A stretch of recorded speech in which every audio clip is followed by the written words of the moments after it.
Zjarri i përmasave të mëdha që përfshiu malin e Shëngjinit është vënë në kontroll fal ndërhyrjes intensive të forcave zjarfikse nga toka, të mbështetura edhe nga mjetet ajrore.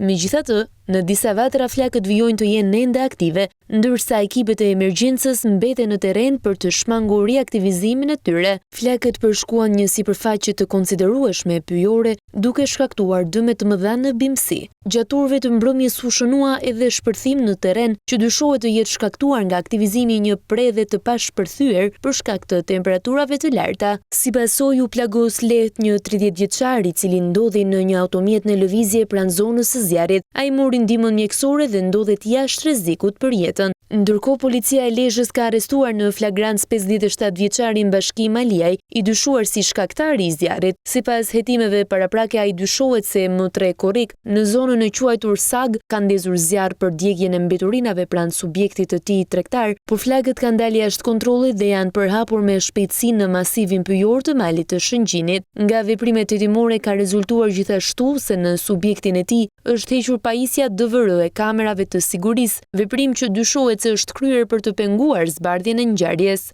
Në përfundim të veprimeve procedurale, 57 vjeçari u arrestua për veprat penale, shkatrim prone nga pakujdesia, shkatrim nga pakujdesia me zjarr i pyjeve dhe mjedisit pyjor, veprime që pengojnë zbulimin e së vërtetës dhe plagosje lehtë nga pakujdesia.